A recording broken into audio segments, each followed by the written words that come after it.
Assalamualaikum warahmatullahi wabarakatuh. Halo semua, perkenalkan nama saya Desti Ade Pratiwi dengan NIM 24014142234. Saya dari kelas 4D, Program Studi Pendidikan Guru Sekolah Dasar, Universitas Cokro Aminoto Palopo.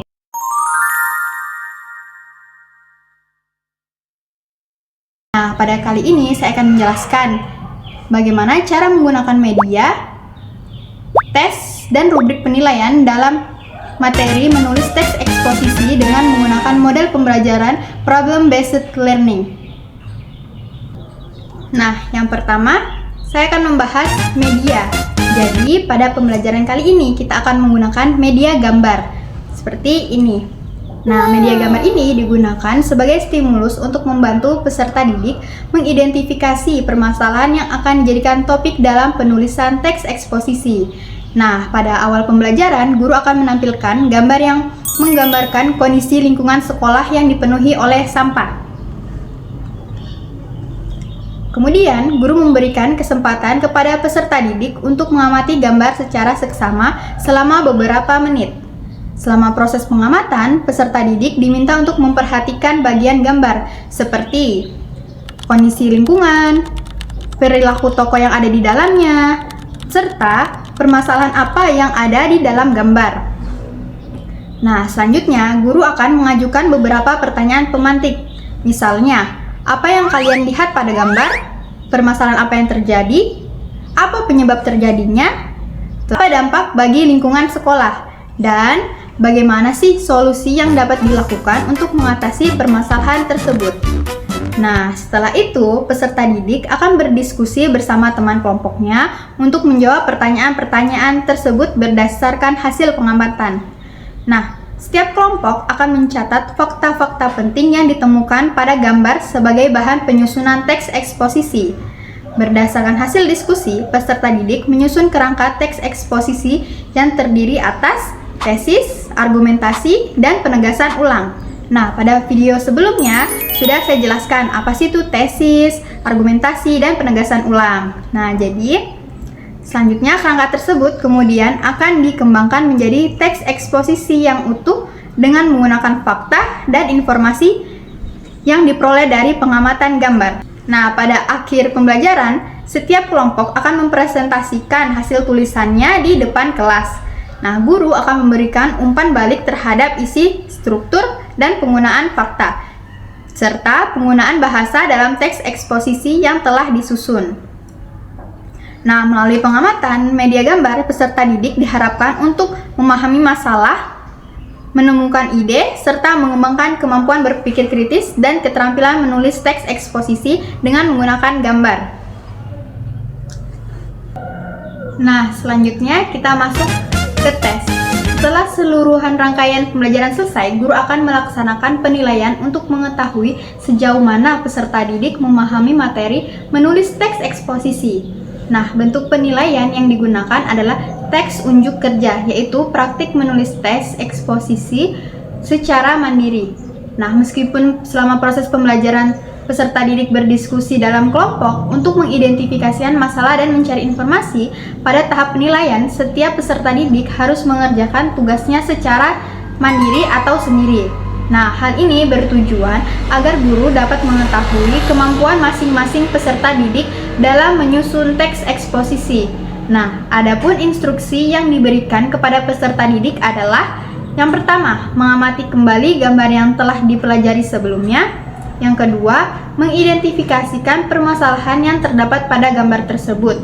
Nah, yang ketiga, peserta didik diminta untuk menulis sebuah teks eksposisi dengan memperhatikan struktur teks yang terdiri atas tesis, argumentasi, dan penegasan ulang. Nah, selain itu, argumentasi yang digunakan harus didukung oleh fakta, hasil pengamatan, menggunakan bahasa Indonesia yang baik dan benar, serta ditulis sekitar 3 hingga 4 paragraf. Nah, untuk menilai hasil tulisan peserta didik, guru menggunakan rubrik penilaian yang terdiri atas 4 aspek. Nah, aspek pertama adalah kesesuaian isi, yaitu kesesuaian pembahasan dengan topik dan permasalahan yang terdapat pada gambar. Nah, yang kedua adalah struktur teks eksposisi. yaitu kelengkapan dan keruntutan penyusunan mulai dari tesis, argumentasi, dan penegasan ulang. Nah, yang ketiga adalah argumentasi dan fakta, yaitu kemampuan peserta didik menyampaikan pendapat secara logis dan dapat didukung oleh fakta yang relevan. Nah, aspek keempat adalah penggunaan bahasa, meliputi ketepatan penggunaan bahasa Indonesia, pilihan kata, kalimat efektif, ejaan, dan tanda baca. Nah, selanjutnya kita masuk pada rubrik penilaiannya. Nah, yang pertama yang dinilai adalah kesesuaian isi. Siswa akan mendapatkan skor 4 jika isi sangat sesuai dengan topik dan permasalahan pada gambar, pembahasan lengkap dan jelas. Nah, siswa akan mendapat skor 3 jika isi sesuai dengan topik namun pembahasan masih kurang lengkap. Nah, siswa mendapatkan skor 2 jika isi kurang sesuai dengan topik dan pembahasan kurang jelas. Nah, siswa akan mendapat skor 1 jika isi tidak sesuai dengan topik yang diberikan. Nah, kedua yang kita akan nilai yaitu struktur teks eksposisi. Nah, siswa akan mendapat skor 4 jika memuat tesis, argumentasi, penegasan ulang secara lengkap dan runtut. Nah, siswa akan mendapat skor 3 jika memuat ketiga struktur tetapi masih ada bagian yang kurang tepat. Nah, siswa mendapat skor 2 jika atau hanya memuat 2 struktur teks eksposisi. Nah, siswa akan mendapat skor 1 jika struktur teks tidak lengkap atau tidak sesuai. Nah, poin ketiga yang akan kita nilai yaitu argumentasi dan fakta. Nah, siswa bisa mendapatkan skor 4 jika argumentasi logis dan jelas didukung oleh fakta yang relevan. Nah, siswa bisa mendapat skor 4 jika argumentasi cukup jelas tetapi fakta masih kurang lengkap.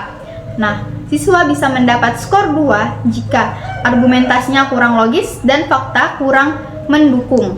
Nah, mendapatkan skor 1 bila siswa tidak menggunakan fakta atau argumentasi tidak jelas. Nah, poin keempat yang kita akan nilai yaitu penggunaan bahasa. Nah, siswa mendapatkan skor 4 bila menggunakan bahasa baku, kalimat efektif, serta ejaan dan tanda baca sangat tepat.